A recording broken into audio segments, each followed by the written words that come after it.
Let me scoot closer. So we got 10th Dimension Podcast at you live. Back again. Another Wednesday in a row. Going back to Cali. Cali, Hey. Cali. Back. Cali, Cali. Hey. So I want to start this podcast off with CBD Wild selling. I think it's it's in Cheyenne, it's off of Lincoln Way.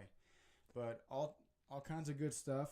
Deep relief massage oil. Ooh, So for when you want to get nice and intimate. Yeah. Rub it on there. You know, get nasty with it. Or Hey, clean with yo, it. I mean, you just no. This is a Christian podcast. We don't talk about We talk about God. that.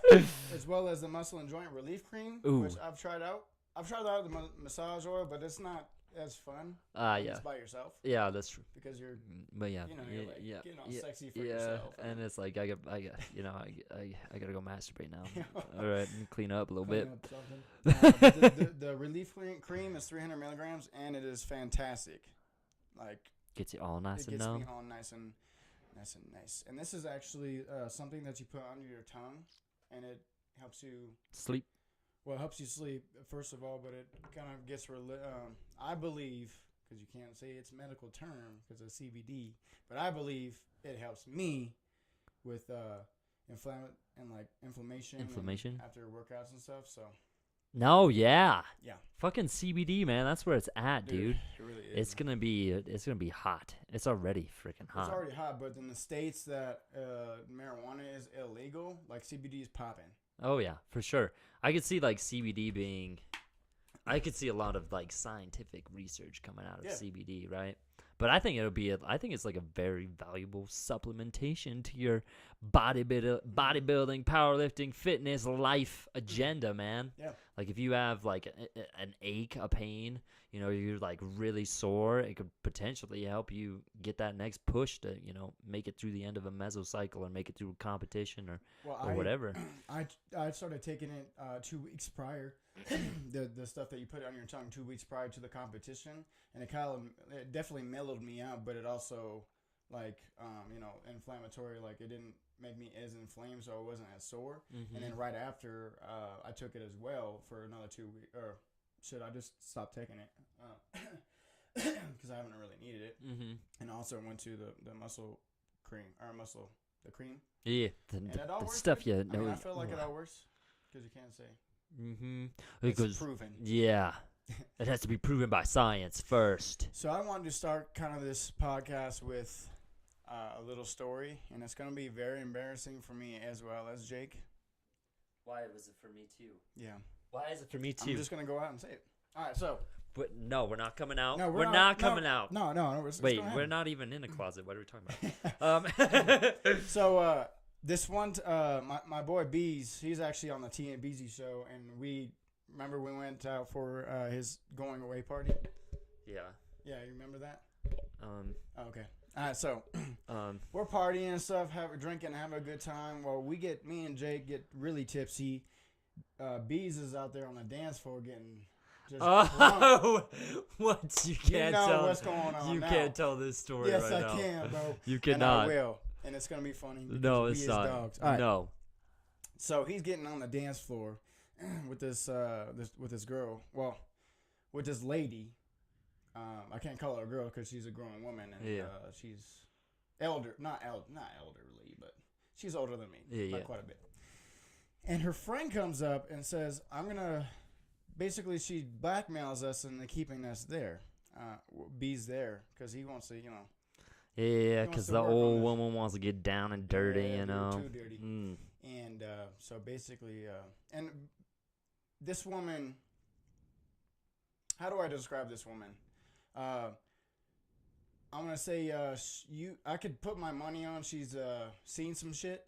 Mm-hmm. You know, has made some questionable decisions. In her Yeah, life. I wouldn't put it past her if she was like a crack whore for a while. So Yeah. Well, she wasn't on crack. no, I don't know. She was a character. Let's put it that Anyways, way. so she goes and keep this in mind. We're tipsy, bro. We're having a good time drinking and stuff, buying drinks. She's buying drinks, and she goes, if you don't kiss me, I'm going to get my friend and we're going to go. And so, obviously, I'm drunk. I have no idea, like, the circumstances about to happen. Yeah, what's and gonna she happen? leans in, bro, and she gives me the full mouth Ugh. to mouth resuscitation. No, she tried to like bite your face. Facts, dude. She tried to eat your face. And you know what? It's a memory. Yeah, It's it's a a memory. good one. It's a good one. This girl wasn't the best looking person. No. Mm-mm. At least, I mean, if my drunken mind can recall that, yeah. Mm-mm. Mm-mm. I can't. I just remember the mouth to mouth resuscitation. Oh, yeah. It was, bro, I'm telling you, she went in for the kill, bro. You could taste every cigarette she smoked that day. No, her whole life, bro. All the cigarettes she smoked through her entire I life. don't even think she had every tooth in her mouth. Like, Oh, yeah. She didn't have all of her teeth. No, that reminds me of like when that was at the Crown too. Yeah. When we were outside and we were with, it was me, you, BZ, and my buddy Trent, and we were outside the Crown. And freaking Bees just started going off, man. He would not stop rapping, and he rapped all the way to the Cadillac. Get him on some shit, He'll he go. will go for He just hours. goes. He just goes, He's man. good, dude. He is pretty good. He's good, bro. Mm-hmm. So Anyway, that's sorry. the story I wanted to share. Yeah, that was It's embarrassing. that was a fun night. That Good was memories. You know what? that was actually a really good night. That was like a Thursday night, wasn't it? Something like that. Maybe. I could have been a Thursday. Maybe it was a Friday night. I don't know. But it was fun. Yeah. That was a good Had time. a good time, bro. Had a good time. Oh yeah. Yep. Alcohol gets you. Get you to a level where you wouldn't do, things that you would do. Yeah. Exactly. Yep. I don't That's the know. story I wanted to share. So we wanted to touch on a couple things tonight. What did you have in mind? So I wanted to talk about like empathy. I think empathy is a big one that's like lacking in today's society, and I think that is something that a lot of people could learn from, right? You're talking about emotional. Like empathy being like you empathize with somebody, right? Yeah. You show understanding for another individual, whether it's their emotions or their situation, right? I think that's definitely a valuable skill, because if you can be empathetic towards somebody, I think that it opens up the door for you to be able to pick up on a lot of emotional and subconscious and body language and social cues that people give off, right? So like I think that if you are empathetic towards somebody, it increases your the activity in your reticular activation system to pick up on subtle cues that people give off. Like people say like, oh, this person's got weird vibes. Well, you can actually pick up on what exactly that weird vibe is that person's giving off, right? I think that's definitely a really valuable tool, especially if you're in a career where you work with people quite often. I think that that's something that's very valuable, because it opens the door up to you being more than just a professional. It opens the door up to you being actually somebody that's personal with them and somebody that can help them with their specific situation, right? I think that's definitely very valuable, right? And I think that when you can empathize with somebody, when you can understand somebody's situation, when you can like pick up like somebody comes walking in, an example would be like, say I have one of my clients, they come walking in and I pick up on it immediately. I'm like, okay, I know that there's something wrong with this person, so I'm going to ask them, and if they don't want to tell me, that's no big deal. Yeah. But usually they end up telling me, because I want to understand what the hell's going on, right? If I go back 4 years ago, man, I don't think I would be able to pick up on anything like that, because I was not empathetic towards anybody. I didn't give a shit what other people were thinking. I didn't care. I was like, oh, screw you, that sucks. And then I go on my way. And now, I kind of actually care a little bit about what's going through people's minds, what people are going through. And I think it opens up that door for me being receptive to those specific things, right? And I think that's very important, especially in today's world, because a lot of us just interact through screens and text and things like that, and so we lack the skills of empathy to really create that interpersonal relationship, that relationship with another individual face to face, that really means something, that has value, right? Well, just imagine. Well, actually, I was thinking about that this week. Listen to 21 Savage, and in his song, he goes, I'm gonna pull out the gat and let it go, and I don't care who I hit. Well, that's just ridiculous in the mindset of, like, if you hit somebody or kill somebody, maybe it's a child, maybe it's an innocent woman, like you, and you're saying that you don't care. Yeah. And I do believe that he don't give a shit, but at the same time, it's like that's where we're at. Mm-hmm. Maybe if you don't mean it, yeah, but still it's shitty to say. Yeah, even but if you do mean it, that's even worse. Mm-hmm. Like people say shit. I'm a gangster. Like, okay, no, you aren't. Your name is Clarence. Your name is Clarence. from 8 Mile. Yeah. Oh yeah. Clarence. But at the same time, it's like, I can't imagine like a world where, that innocence and that vulnerability gets taken away because people have no idea how to kind of read what they're seeing. Oh yeah. Like in the present moment when some innocent child gets shot and you don't have the empathy towards that, you kind of lost all sense. Yeah. Of like who you are. You've lost all like purpose of being, right? Yeah. Because we're human beings. We're meant to be social. We're meant to connect, right? That's how we've survived, is through tribes and through groups of people. And I think that if you lack the ability to connect with somebody, then you're pretty much dead. Like, you might as well just be a robot walking around. Yeah. But like with that 21 Savage thing, he may not have meant it, but think of how many people listen to that and it actually hit them, and they're like, yeah, I don't care about who I kill. And it's like, whoa. I don't think people understand, especially people that are higher up, some of the more famous, some of the more bigger people out like there. Yeah, like, I don't think they realize the effect that they have on other people with both their actions and with the words that they speak or the lyrics that they sing, because it will hit hard on a level with some people. And the ridiculousness of being a celebrity is, if I say something cool, 12 people are going to get it. But if he says something cool, 12 million people are going to follow it. Yeah. If I'm like, so I came up with the saying the other day, darkness reveals the light. Yeah.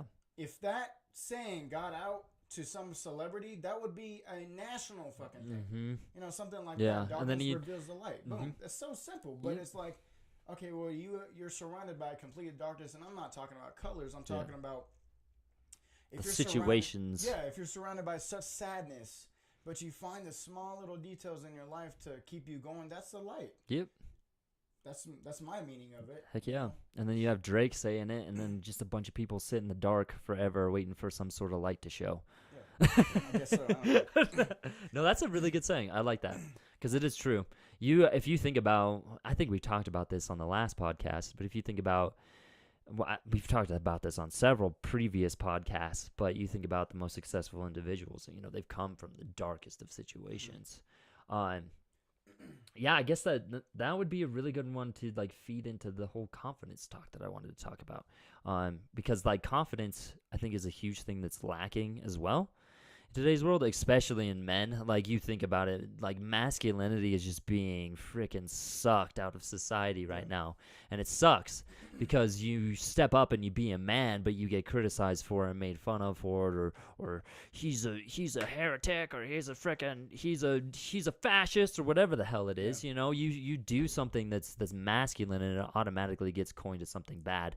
And I think that's a huge issue, and I think that it leaves a lot of men having issues with their own confidence. So the thing that I would like to talk about with confidence is first, like, understanding what confidence is. For me personally, I think confidence comes from self-awareness. If we look at the Latin language, confidence is confidere, and it means to be self-aware, right? So I think that when you're confident, you're aware of yourself, and you're aware of everything that you want. You're aware of your passions. You're aware of your strengths. You're aware of your weaknesses. And despite all of that, you still are like okay with yourself. Like, you could have like the most messed up nose ever, but confidence comes from when you accept that and you move forward despite the fact of that thing that you face. Exactly. Another thing about confidence is that confidence is something that shows how well you handle darkness, how well you handle adversity. So I think that more confident people handle like, oh shit situations way better than somebody that isn't confident, because they step up to the plate and they're ready to take on whatever that darkness is, whatever that thing is that they're faced with. They're able to overcome it. And so, yeah, that would be confidence, in my personal opinion. Now, how to obtain confidence? Well, it's quite simple. You put yourself in situations that are uncomfortable and force you to face adversity, no matter how small that adversity is, whether it's talking to a stranger or, fighting in a freaking war, right? So that's where I think confidence comes from. And I also think that you can do things to bring confidence out in yourself. For me personally, I have like my confidence slogan or whatever that you want to call it, like my triggering words that help me snap in to that confidence that I always lose touch of because, life happens and things happen. You start questioning things. So, of course, every once in a while you lose touch of that confidence. But then, you can use your little slogan or your phrase to help you snap back into it. Mine is, I will find a way. It's just a statement. I will find a way. And that's just it. Because every single situation I've been faced with, every single moment of adversity, every single hardship, every single heartbreak, every single bit of darkness, I have found a way through.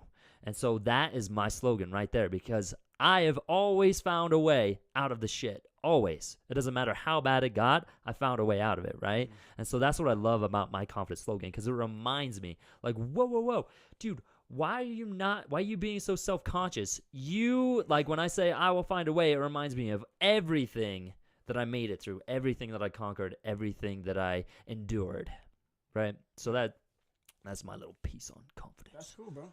Yeah.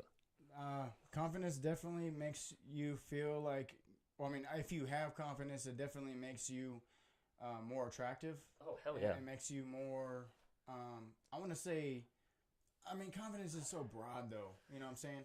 I wanted to kind of touch on control because I've seen multiple situations this week where I'm like, if you feel like you have to control every situation, that's just, kind of reveals insecurities. Mm-hmm. I have a girl at my work where, she's been working there for 12 more minutes than I have.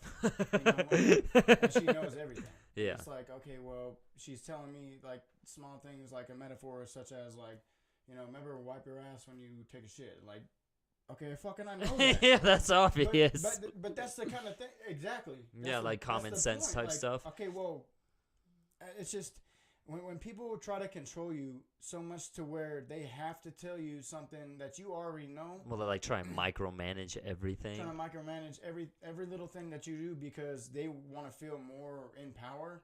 That just shows you that you're very insecure. Mm-hmm. If you can't realize that I know that I need to wipe my ass after I take a shit. Yeah. Then if you have to tell me that, knowing goddamn well I already know that I need to do it, that just shows that you're very insecure with yourself because you feel like you need to be more in control, more powerful, more looked up to and respected than you are. Not even realizing that this person is way more intelligent than you are. Mm-hmm. And it's like, okay, you have this small amount of power, and you're gonna not even power. It's just like small amount of whatever you feel like you have to try to control somebody. Make yourself feel better, right? Exactly. And with the control kind of topic goes along with confidence is if you have confidence, you don't have to micromanage people. Oh yeah, like confidence is like, I think that the purest form of confidence is being okay with the unknown, right? Being okay with being able to thrive in the chaos, essentially, right? I think that's what confidence is really at its core. It's you're okay when shit hits the fan. Yeah. Right? You know that you're gonna pull out of it no matter what, because not only maybe you've had certain situations where you've been through worse than that, because I can always compare it to my mom's death and kind of the way that happened, and like I'm like, dude, this is nothing. Like I went through all that, and I'm gonna worry about a flat tire, like. Yeah, that's nothing. Like, bro, this is nothing. If you have $0 in your bank account, get a ride from a friend, or you're gonna fix it. Yeah, you're gonna figure it out. It really, truthfully, like nothing that you've, like me personally, like nothing that I have seen prior will ever be the same, or kind of takes the cushion, gives it a cushion,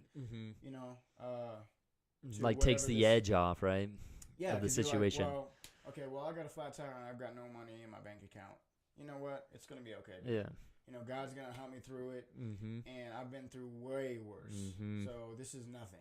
Mm-hmm. You know? And that's one really cool thing about confidence is that it can be so many different things, but at the same time, it's only one thing. And that's just, some would say that it's certainty. I wouldn't say that it's necessarily like certainty, because at the same time, you can be faced with a situation. Well, it gives that you certainty. It can give you some amount Yeah. of certainty and some amount of assurance. But I think that it's just accepting the fact that you're going to be okay, Mhm. right? And one of my favorite things is when you actually get tested on that confidence, whether it's with women, whether it's with other guys, whether it's with certain situations. Life, God, the universe, whatever you choose to believe, is always testing you on your confidence. One of my favorites is like with women, right? When you go up and you talk to a random girl that you have no idea who they are, and they immediately start giving you shit. It's not like, I think you're a piece of shit, like, get away from me, you're creepy. I think it's more of, hey, I'm testing you on your confidence to see how well you can handle shit, because I want to know how confident you are, so please show me. And I think that stems from, our primitive ancestors. We were supposed to take care of women. We were supposed to be the protectors. And so if you lose your shit because this girl starts making fun of you, and you lose all your confidence because of that, how are you going to handle, a fucking saber-toothed tiger coming out of nowhere and trying to kill you all, Yeah, right? it's the same So, mindset. yeah, exactly. So I think that's where it kind of stems from. And then you got, like, other guys that test you in that way, where they're going to give you some sort of confidence test, then they can make fun of you. They could try and pick a fight with you. They could do many different things. But it's the same thing. They're just testing you to see how confident you are, right? I think that so many fights could be avoided if, that guy comes in and he starts like picking a fight with you, but you just stay there and you're calm and like, this is nothing, dude. Yeah. Like, this is nothing. I think so many fights could be avoided because it taps into the deepest parts of that person's subconscious brain to where they're like, oh crap, this dude could be a murderer. This guy could kill people, right? Well, Or this guy's a leader, right? And so they back off because, okay. Or, they try and push it further, and if they do push it further, hopefully you know how to defend yourself, and then, it ends how it ends, right? But in that kind of situation, I was in. I mean, I'm not gonna try to act like I'm some barfly. Yeah. But, we went out a couple of times, and it seems like all these situations happen at bars because everybody gets more confident, or they the drink- liquid they- confidence. Yeah, liquid balls. That's what I call it. With this woman, I'm literally just sitting there having a drink with my friend. I think you weren't there. It was me, No. Bees. No, I probably wouldn't. Actually, it was just me and Bees. Yeah. And so, I'm literally just sitting there, doing nothing. Mm-hmm. Dude, I have a long sleeve T-shirt on. I have a backwards hat. I have just regular clothes on. And this woman comes up to me and starts ripping in my shit. Like, she thinks I'm the fucking devil. Jeez. Like, she's saying, you know what? And I don't know where this came from because I have no idea who this woman is. I've never seen this woman in my life. Mm-hmm. Bro, and she starts ripping me. You know what? You think you're all fucking that, and you got all these women like rubbing on your arms, and you're just cocky as hell. You're just sitting here taking it like you're a fucking demon. Like, I'm like, and I'm literally just sitting here, and I'm like, I look her right in the eyes, I go, what the fuck is your problem? I'm like, you have no idea who I am. Yeah. Who the fuck do you think you are? Yeah, like, at what that the point, hell? It's like, bro, what are you? Yeah, like, What? I'm calm just down. sitting here. Yeah. I'm sitting here. Yeah. And that's because, this is my take on it, is one of her friends started looking at me hard. I noticed her in like 10 minutes prior. I noticed her, cool, hey, give her a smile and stuff. Turn back to my conversation with my friend. Mm-hmm.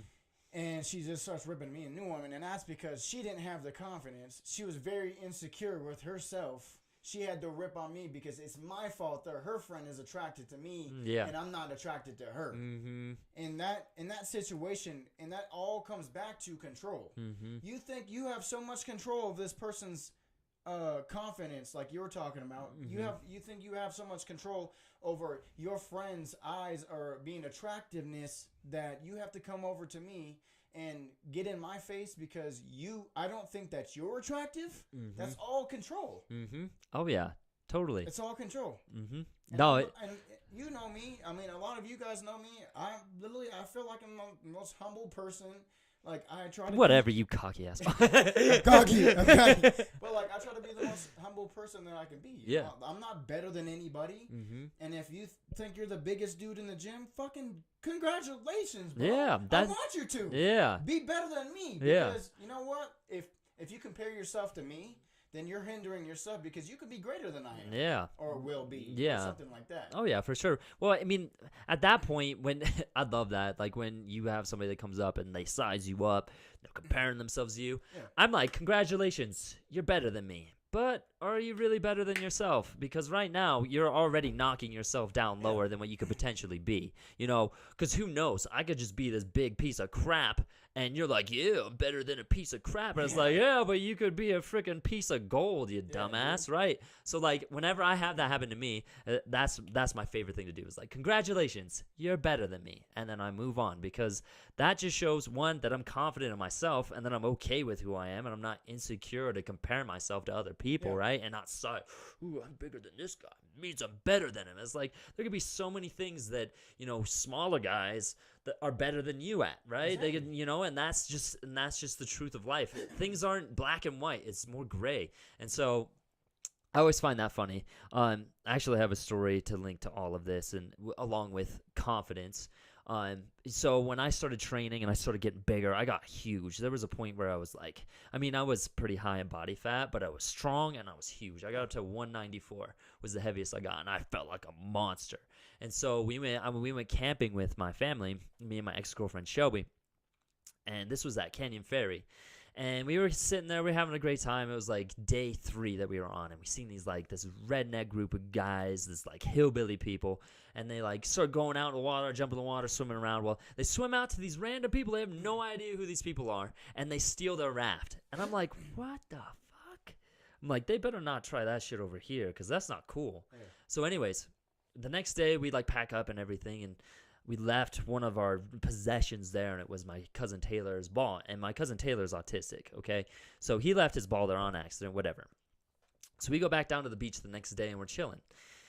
And these guys have the audacity, there's 3 of them, they have the audacity to walk through not only our spot on the beach, but the guy's like tossing the ball up in the air like he's rubbing it in our face. Well, my cousin Jamie, she turns to him, and this is Taylor's mom, and she's like, hey, that's our ball, can we have that back? And he's like, oh, well, what color is it? And I'm like, oh, hell no, right? Because I'm big, I'm bad, I feel like a badass, I'm confident in myself. I would have never stood up for myself, 2 years before that, 3 years before that. I wouldn't have said nothing to this dude. But I was like, no, dude, I've built this confidence up. I've made myself into a different person. I refuse to be somebody that doesn't stand up to a bully. So I was like, I get up, and I start walking towards him. I'm like, hey, dude, that's our ball. Give it back right now. And he's like, well, okay. And he tosses it to me. And he gets all, like, he must have, like, just been in the moment, whatever. He tosses it to me. I catch it. And I go down, and I'm doing something on the ground, like, picking something up. I don't know what I was doing. But anyways, he's walking away. He's like, asshole. And I was like, well, don't take stuff that ain't yours. And then he's like, he gets all tough guy with me. He's like, you want to dance, pretty boy? And I started laughing. Like, I've never laughed that hard in my entire life. And I just kept laughing and laughing and laughing. Well, he sees that I'm laughing, and he must think I'm a psycho or something. But this is when I discovered, like, the power of laughter. Like, when you are faced with some sort of situation where somebody, like, wants to attack you, or if somebody's angry at you or whatever it is, if you just laugh and you make fun of it, they immediately lose all power. I could have been like, yeah, let's go. But I just laughed, and I laughed. So he walks away. They leave. They didn't try anything after that. And I was still sitting there laughing my ass off. He goes up to his tribe of people in his campground, and they all come down to the beach, right? But they're not anywhere close to our spot. They're on the other side of the lake. So there's like a little peninsula that comes in, and we're here, and they're on the other side of that. So there's like 100 yards in between us. And they start screaming across the water at us, like, fuck you guys, you're a piece of shit, you're the guy in the yellow trunks. I was wearing orange trunks, but he thought they were yellow for some reason, colorblind guy, whatever. Anyways, he's like, that guy in the yellow trunks thinks he can dance, blah, blah, blah, blah, blah. And so I'm like, this is ridiculous. I just kept laughing. I'm like, all right, let's make this more fun. So I go up to Taylor. I'm like, hey, you want to go play with your ball out in the water? He's like, yeah, let's go. So I grab the ball that they had stolen, and I take it out with me onto the water, and I start skipping it across the water with Taylor. And, oh, man, they lost it. And my grandma's freaking out. And I'm like, it's going to be okay. If they would have done something, it would have been in that moment when stuff was really about to go down, when I started laughing. But at this point, nothing is going to happen. And nothing's gonna happen because they gotta go across the lake to talk shit to you. Like, yeah, exactly. Like, they showed their character right in that moment. But that was when I realized, one, there's a massive power in being able to laugh off a situation that you're faced with.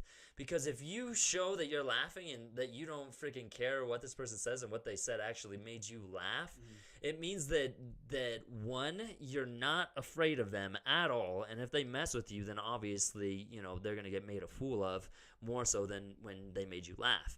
And two, it also creates more of a, like, when you hear somebody laugh, it doesn't make you want to fight them, really, right? I mean, unless it's like a sinister, evil laugh. But if it's like yeah, exactly, yeah, exactly. But if it's like a genuine laugh that's like, oh my gosh, that was funny, you're kind of thrown off guard, and you're like, okay, I don't really want to do this, but. Yeah, so that's where I discovered the power of laughter, but then also confidence. Like, confidence is being able to step up in the face of a situation like that and be like, no, this is not how we do this, and setting the standard for that situation. Like, no, this is not how you conduct yourself as a human being. This is not how you act. And I think that's huge for confidence, because you have to set that boundary. If you don't have boundaries, then you don't have confidence, because it means that you'll let people walk all over you despite the fact that you don't agree with it. Yeah. I literally couldn't. If somebody's coming at me kind of in a personal level, bro, I have no filter, dude. Like, if you, or not me personally, but like any of my family or my mom or anything, bro, like, I gotta confront you, because first off, especially if you have children, and especially if you've been through the same situation, and then you're willing to talk shit about my situation, even though you're going through the same shit, what kind of person are you? Yeah. What kind of morals do you have? Your character is very low, and I feel like somebody should definitely correct that, and I'm willing to do that myself. Oh, yeah, for sure. Like, stepping up into that moment and be like, no. Because in that moment, not only do you see hatred and you just see black because you're so angry, first off, because this person has children and he's setting or she's setting a bad example. But second off, you're talking about somebody's relative that's dead, that they've been through a lot of shit. Yeah. So in that moment, you have to check them on that, or literally, I feel like, and that doesn't mean you need to get in a fight, but at least confront them eye to eye and see where the situation goes. Oh, yeah, and be like, dude, that wasn't cool. I didn't appreciate that, and I want to let you know that. Yeah. Because the next time, if they do it again, then it's going to have to get physical. Yeah, But, if they recognize that they were in the wrong, obviously they already should have known that they were in the wrong. But you know what? Sometimes you got to check people because, I mean, if I'm in the wrong, I want somebody to check me. Oh, yeah. Because how am I going to know? Yeah, exactly. You got to freaking shine the mirror on the thing that you want to fix. So, like, awareness is a part of everything.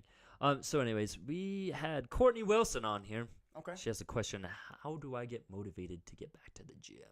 How do you get motivated? Well, first off, I feel, and this is my belief, that you have to truck through 2 weeks of just sucking it up and just going and doing it before you can get that confidence to go back in the gym and just keep doing it. Because when I first started, I was very skinny, bro. My dad used to make fun of me. He used to call me, sit beside that broomstick because I can't see you. It's an invisible broom like Mickey Mouse, bro. Nice. Just sweeping the floor by itself. But I started going to the gym, started doing push-ups a lot, and I'm like, you know what? I'm so sick of being skinny. I'm so sick of, people kind of making fun of me in the way that, they're kind of, they're like bullshitting with me. Dude, oh, yeah. As hell, bro. Yeah. And I'd be like, oh, I've gotten that so many times. And I'm like, dude, no, I'm not. But then I look in the mirror, I'm like, I am skinny, bro. Yeah. Like, I can see my ribs. So I started going to the gym. I got hurt. I actually got a hernia. And then I didn't live for another year. And so, you know what? I was like, And this is the example that I'm trying to say is, you know what? I started out with push-ups again in my bedroom because screw it, bro. Let's get back into this thing, dude. My shit's healed up. I already know. I'm just too fucking lazy, and I want to make a bunch of excuses. I'm not saying that you are, Courtney. I'm just saying that was my situation. Oh, yeah, for sure. I started doing push-ups on the floor, bro. I would do 100 a night right before I went to bed. 100 a night, not too crazy, but it's something. It gets your motor started. So a couple weeks after doing the push-ups, I'm like, dude, I got a little bit of definition. Okay. Go back in the gym, start hitting it hard, and haven't stopped since. So doing that 2 weeks of straight just, getting yourself together, get your mind mentally ready to go back in the gym, start at another schedule, follow people on the Instagram that know what they're doing, because a lot of people don't know what the hell they're doing. Oh yeah, for sure. And I'm not saying you don't know what you're doing, because obviously you do, but a lot of trainers actually don't know what the hell they're doing. I'm like, okay, not at Gold's, because oh yeah, for sure. Every trainer at Gold's is amazing. Jay, amazing, bro. Love that dude. His workouts are awesome. Obviously, I like you better because we're friends. We're friends. Screw you, Jay, if you're watching this. But anyways, yeah, that's right. But I go there, and I can't complain about any of trainers. But I've seen trainers before. Oh yeah, well, like know what the hell they're doing. I've seen trainers that take the job of being a personal trainer because they think it's like, oh yeah, it's an easy job. It's like, what? No. If you are thinking that way, then you don't have the right mindset towards this job. Anyway, sorry, didn't mean to interrupt you. So no, all right. So what's your take on the question? Oh yeah, for sure. I would agree with that. I would almost extend it out to say that it's probably a month of consistent effort. Yeah, a month of consistent effort to really see that habit change.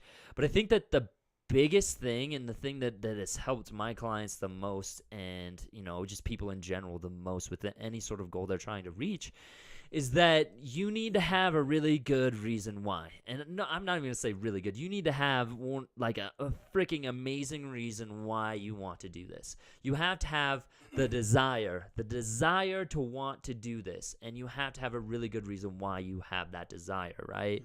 So for you, it was like you didn't want to be skinny anymore. You wanted to be confident. You wanted to be a bigger person. You wanted people to see that. You wanted to change your life in that aspect. It was the same for me. I was not very confident. I was skinny. I was being made fun of because I was skinny. People would always crack jokes on me, and I always took it hard on myself. And people may have been joking, but I took it very personally.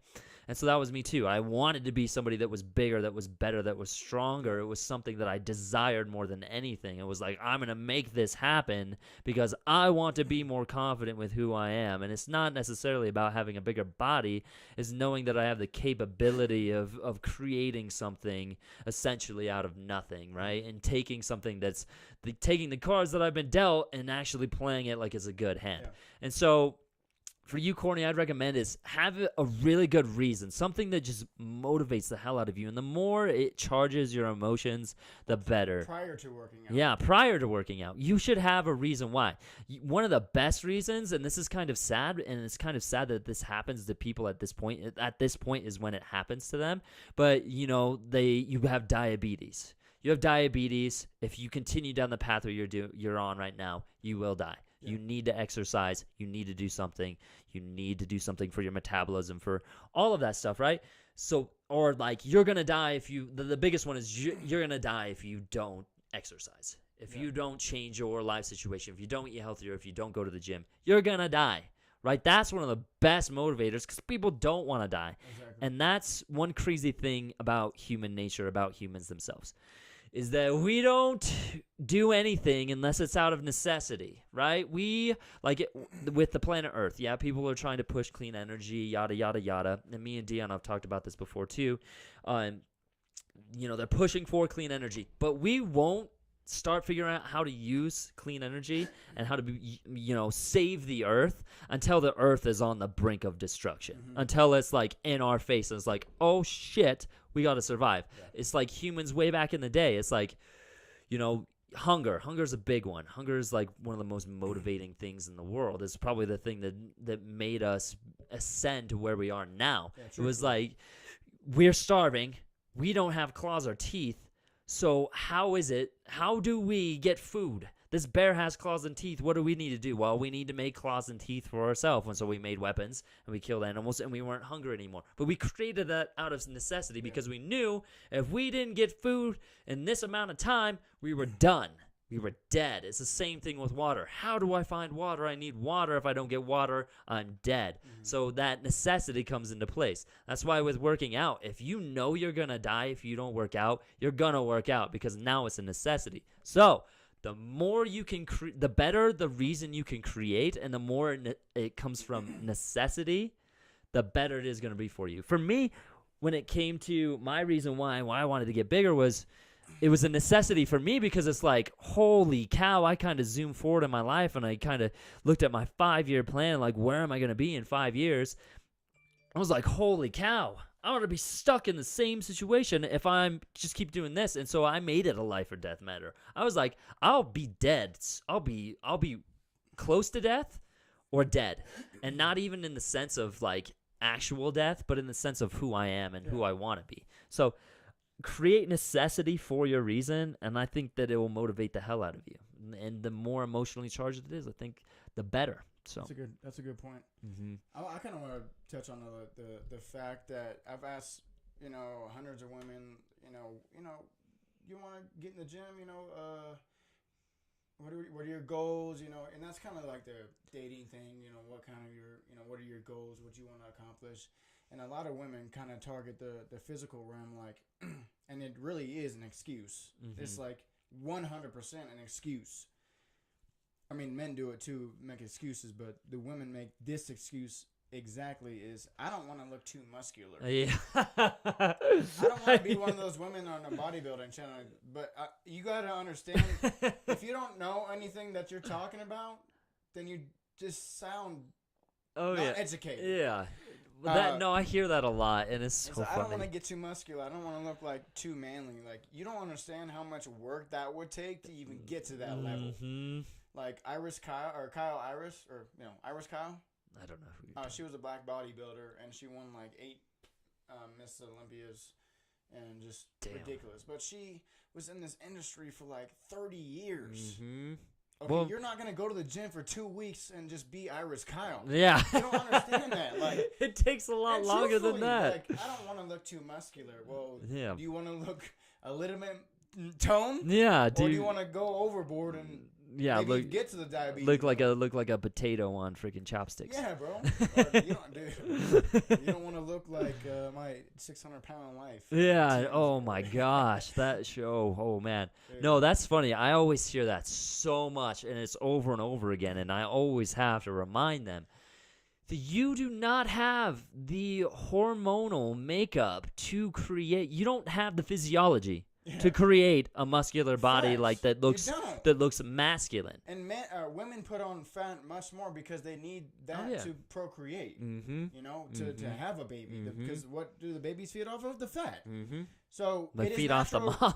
it is natural to be a chunky woman, and that's totally fine. But you're not going to get muscular in 2 weeks. Mm-hmm. You're not going to get muscular in 10 years. Mm-hmm. You'll be toned, and if you want to get to that level, you have to take things. But on the other hand, in the excuse that men make is, hey, bro, why don't you work a little bit harder? Nah, that takes steroids, bro. That dude is taking steroids. Yeah, that's a big one too. That sucks. I hate that one. I'm telling you, I haven't taken any hormonal thing. I'm telling you, in 3 damn years, and I put on the same amount of muscle that I have taking it. Mm-hmm. So it's just my body. Everybody's like, dude, why don't you take a little bit more? Dude, I don't need that. Mm-hmm. I don't need that. Mm-hmm. I'm comfortable with where I am. Mm-hmm. I'm strong enough to compete at a high level. There's no reason for it. Mm-hmm.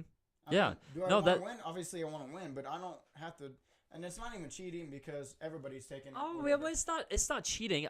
That's another thing that bothers me too. Is like when somebody says that, doing steroids is cheating. No, you realize that like the Mr. Olympia guys that take the amount of steroids that they take. Do you realize how hard they have to work in the gym to actually see growth? Yeah, bro. It's insane. What steroids do is it increases your capacity to work. Mm-hmm. So instead of like if somebody that doesn't take steroids and they go in and they do a 5-hour workout workout where they just shred their body, they are not going to recover, and they're going to overtrain really quick. With steroids, you're allowed to do, as I would say 5 hours is a little long. That's long. But maybe like a 3-hour super intense workout. Steroids, if you take a lot of steroids, they will allow you to do that much volume. But what people don't understand is you have to have the genetics as well as you have to have the work ethic to do it. Oh yeah. This is the people's jobs, and it just angers me. And a lot of people that do work out, like I know multiple men that are like, bro, y'all are fucking wild. Like, stop saying that we're all on fucking steroids because you have a hard work ethic.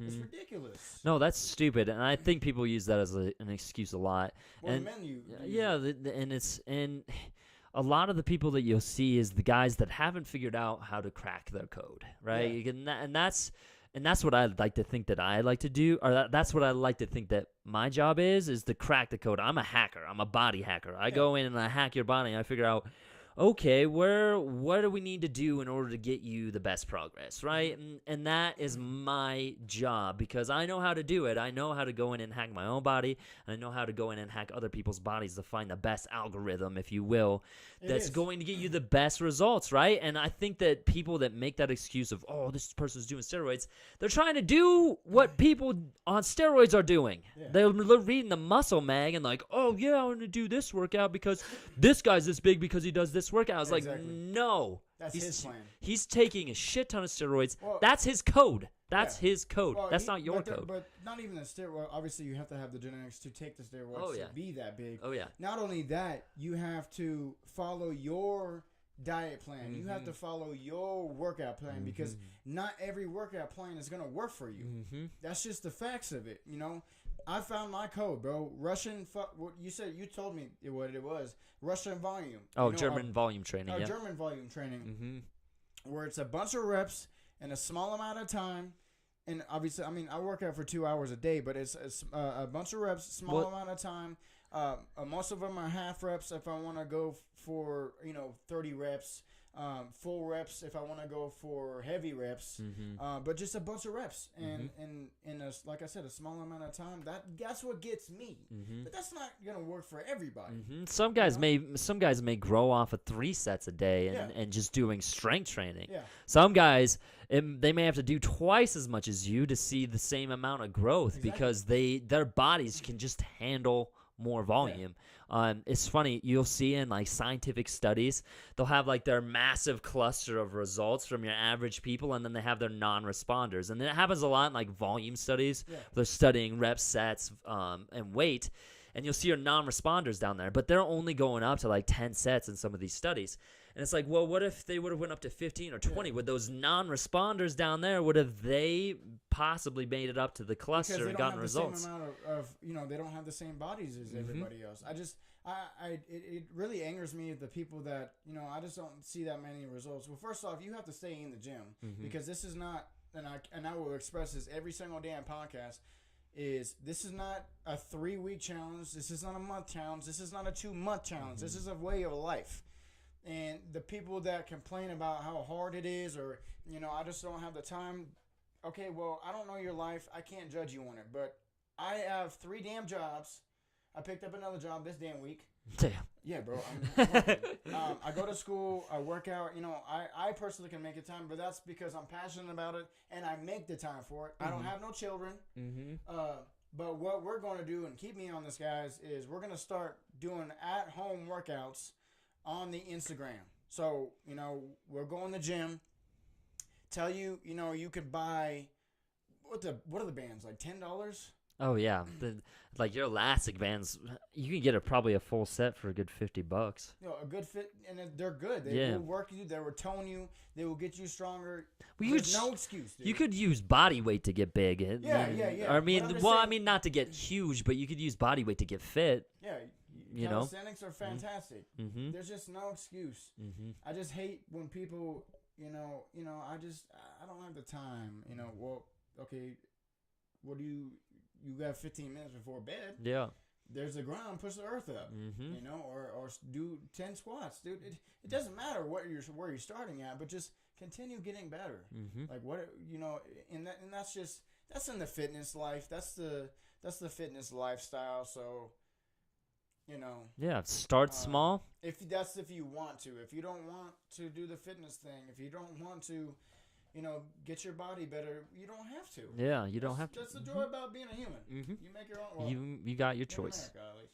Yeah, you got your choice. Your choice. I mean, if you, I'm gonna be an asshole. If you want to respect yourself and you want to feel good and you want to feel more confident with who you are, then work out and eat healthy. It's that simple. Well, just when I first started working out, I was, like I said, I was skinny, and the more results that I saw in the gym, the more confidence that I got. The more people talk to, the more people I talked to, interacted with. So basically, like, lifting jump started my life to a whole new level. Mm-hmm. Obviously, I started getting to the gains to where, I started, getting people asking me like, "Whoa, what the hell are you doing, bro?" Mm-hmm. Like, "Oh, how do you get those arms, bro?" Because obviously that's the only people recognize me as my fucking arms. Not your pretty eyes. What are you doing for your eyes? But you know what I'm saying, like, and that's another form of confidence. It's like, okay, when you ask me to do, when you ask me what am I doing, that gives me confidence because maybe I'm influencing somebody else to make them better. Mm-hmm. I worked out with my boy Cody the other day, and we did about we did the bar, which is 30 pounds of curls. Yeah. The heavy bar. And then we did 10, and then we slapped the 10s on. Do 10, slap the 10s on. Do Pyramid. 10, slap the 10s on. Do 10, slap the 10s on. That's 4. And then you go back down, pyramid. In weight, not reps. Mm-hmm. And, bro, and then we did another set with 5s. 5, 10, 15, 20, 25, 20, 15, 10, 5 bar. And, bro, that was a ridiculous amount of reps. And we did that in 20 minutes. Mm-hmm. 20 minutes. My arms are still cooked. Mm-hmm. My arms are cooked and they're built for that shit. Mm-hmm. No, that's just crazy. There was actually a study that was done on drop sets. Drop sets being you start at your heaviest weight, you do as many as you can, then you go down by 20%. Do that weight as many as you can, and then you just continue to go down. And guys were able to do a full workout in half the time of a normal workout and get the same exact results. Yeah. And it's just like, what? The pyramids are where it's at. Oh yeah, I think it's more about like training density, right? Yeah. The amount of training you get in a certain amount of time, and then of course if you can do more volume as well. So like if I go to the gym and I have a 3-hour workout ahead of me, I'm not gonna be excited for that. That's gonna suck. But if I go to the gym and I know I have an hour and a half workout ahead of me, this would be a lot easier, right? Yeah. And at the same time, you're moving through that hour and a half. Like, it's non-stop. You're not stopping for rest. Maybe you'll stop for a little bit to get a drink of water and stuff like that, but you're there for that hour and a half to work. So I think that's a big characteristic that people miss out on too, is that you're not going in there to, like, if you're going into the gym, yeah, it's okay to be social and it's okay to be on your phone, but don't forget the reason why you're there. Yeah. You're there to change your body. You're there to see results. You're there to reach your goals. So you should be working as such, right? And everybody has bad days too, and that's okay. And you may be feeling a little bit slow, but just don't forget the reason why you're in there. You're not in there to text on your phone. You're not in there to talk to the honeys. You're in there to do work, right? And so I think a lot of people forget that. Well, it's called a workout, not a chill out. Yeah, exactly. Yeah. But I mean, it's still cool. It's still cool to like go and talk for a little bit. Yeah. Really, the gym is my social time. Oh, yeah, me too. What I love about Gold's Gym is that it's just like a high school. It's so funny. You got your cliques. You got your different kinds of people. You got your different friend groups. You got your different kinds of drama. It's awesome. Dude, it is awesome, bro. Mm-hmm. I love it. And then the gym life is cool. I don't understand why. I can understand why people are afraid of it. And I can understand why people stray away from it. But at the same time, I'm like, this is so cool. It's just like a community that you get to be a part of. And the more you go and the longer you go, the more friends you make, the more people you meet. Yeah, dude. Like me and you met through Gold's Gym. Yeah. And then we started this podcast, right? I met Dion through Gold's Gym. I met my girlfriend through Gold's Gym, right? So it's like, it's an awesome place because you get to have that connection and that community. Yeah, dude. Mm-hmm. Definitely. It's like a little society, of just people that want to get better. Yeah, I love it. Like, I know every employee at Gold's Gym. That's awesome. That's just the facts. Mm-hmm. That's cool. Heck yeah. Well, thank you guys for thank watching. you for joining in the podcast. Finger guns. So go ahead and please like, share, comment, and if you want to follow KTFit42 on Instagram, go ahead. I love you if you do. I love you if you do. As well as CBDYO. They are selling fantastic stuff on there. I'll be on there as well. And 10th Dimension Podcast. Yes. Which this is. We're on YouTube. Find us on YouTube. We're going to get an Instagram page started up for 10th Dimension Podcast. Follow me on Instagram, Jacob Preston Fitness. Also on YouTube, Jacob Preston Fitness. And then, of course, here on Facebook that you guys are watching on right now, I have an online personal training page that you can hop onto that's on my profile if you want to check out some awesome stuff there, too.